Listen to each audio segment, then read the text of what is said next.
बहुत पुराने समय की बात है। एक बड़े से समुद्र के बीचों बीच एक छोटा सा सुंदर टापू था। पूरे टापू पर बहुत सारे पेड़ पौधे थे। मैदानों में हरी हरी घास थी। हर रंग के सुंदर फूल वहां उगते थे। फूलों की महक से सारा वातावरण महकता रहता था। वहां एक बहुत ही अच्छा राजा राज्य करता था। सभी की खुशी में वह खुश रहता था और सबके दुख को बांट कर कम करता था। हर वर्ष वहां राज्य के कुल देवता की पूजा की जाती थी और उसके लिए बगीचे से सबसे सुंदर फूल को चुना जाता था। यह चुनाव राजा करता था। उस भाग्यशाली फूल को कुलदेवता के चरणों में चढ़ाया जाता था। पिछले कई वर्षों से बागीचे के सबसे सुंदर लाल गुलाब के फूलों को इसके लिए चुना जा रहा था। इसलिए गुलाब का पौधा बहुत ही घमंडी हो गया था। उसे लगता था कि वही एक है जो सब फूलों में सबसे सुंदर है। घमंड के कारण वह तितलियों और मधुमक्खियों को अपने फूलों पर बैठने भी नहीं देता था। यहाँ तक कि पक्षियों को अपनी डालियों के पास भी आने नहीं देता था।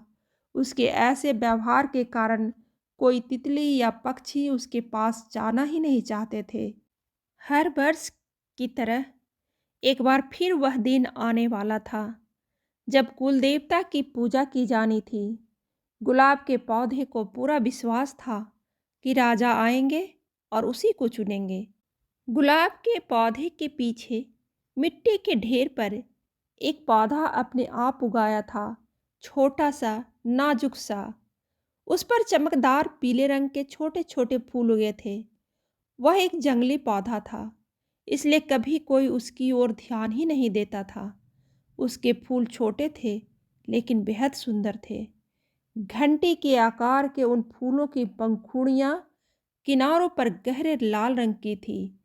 वह जानता था कि उसकी ओर कोई ध्यान नहीं देता है, फिर भी वह बड़े प्यार से सभी तितलियों और पतंगों को अपने पास बुलाकर अपना रस पीने देता था। पक्षी उसकी डालियों पर बैठकर खुश होते थे। यह सब देखकर पौधे को खुशी होती कि वह किसी के काम तो आ सका। और फिर वह दिन आया जब राजा बगीचे में फूल चुनने आए। माली उन्हें सीधा गुलाब के पौधे के पास ले गया। इस बार तो गुलाब और भी सुंदर और बड़े खिले हैं महाराज, वह बोला। उसने सबसे बड़ा गुलाब तोड़ने के लिए हाथ बढ़ाया, लेकिन महाराज ने रोक लिया। वे किसी और सुंदर फूल को ढूंढ रहे थे। वापिस जाने के लिए जैसे ही घूमे, उनकी निगाह पीले रंग की फूल पर पड़ी। उन्होंने घूमकर देखा तो वह पीले फूलों वाला जंगली पौधा दिखाई दिया।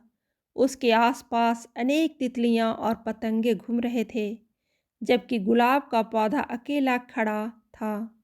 राजा धीरे से जंगली पौधे के पास गए और बोले, यह वह पौधा है जो बिना खाद पानी के उगाया है। बाकी सभी पौधों का माली विशेष ध्यान रखते हैं, समय से पानी देते हैं, खाद डालते हैं, काट छाट करते हैं, इसलिए वे इतने सुंदर हैं। लेकिन यह वह पौधा है जो अपनी हिम्मत से खड़ा है, फिर भी कितना स्वस्थ और कितना सुंदर है।